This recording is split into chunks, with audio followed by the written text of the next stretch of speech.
Google Drive adalah media penyimpanan online berbasis cloud yang dikembangkan oleh perusahaan teknologi Google. Google Drive mempunyai beberapa fungsi utama. Fungsi tersebut diantaranya: 1. Untuk menyimpan file, di mana fungsi utama Google Drive adalah sebagai media penyimpanan data.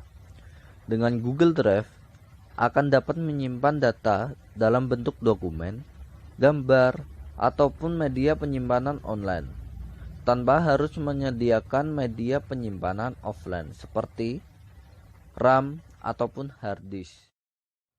Yang kedua, berbagi file. Dengan menggunakan Google Drive, kita dapat berbagi file secara langsung tanpa perlu melakukan konfigurasi yang sangat rumit.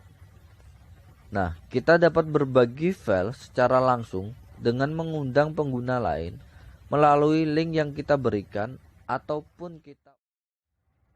Ketiga, edit file.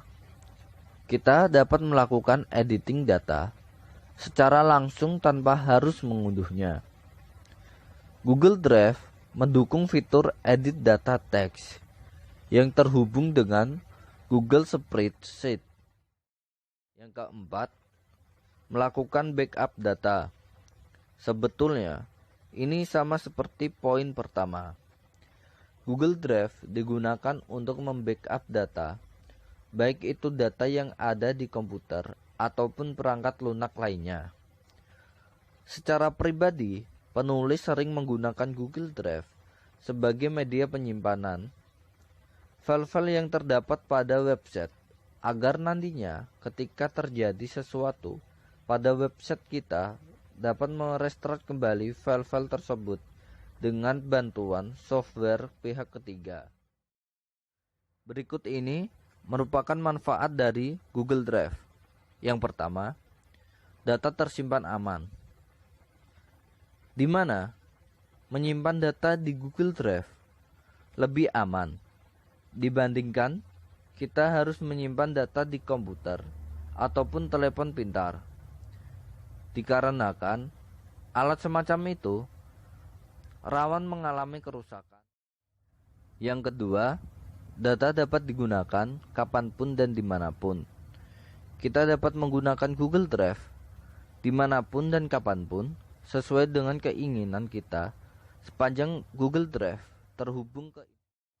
Google Drive mempunyai kelebihan dan kekurangan tersendiri. Dalam website profit aplikasi ini, setidaknya mereka menawarkan 4 kelebihan. Yang pertama, memori penyimpanan cukup besar, yaitu 15 GB. Dalam versi free, Google Drive memberikan memori sebesar 15 GB yang dapat kita gunakan untuk menyimpan data-data. Yang kedua, dapat menyimpan berbagai data. Seperti dijabarkan sebelumnya, kita dapat menyimpan data dalam bentuk apapun ke Google Drive. Entah itu teks, dokumen, gambar, audio, dan juga file-file lain. Yang ketiga, dapat berbagi file. File-file yang tersimpan dapat kita bagikan pada teman. Yang keempat, data tersimpan aman. Rasanya, kita tidak perlu meragukan developer yang bekerja di Google Company. Tentu, mereka orang-orang terbaik yang memiliki keandalan dalam hal teknologi dan keamanannya. Walaupun di dalam dunia IT ada filosofi tidak ada data yang aman. Untuk kekurangannya sendiri, media penyimpanan ini lebih ke cara penggunaannya. Penggunaan yang akan mengupload atau mengakses data harus terkoneksi ke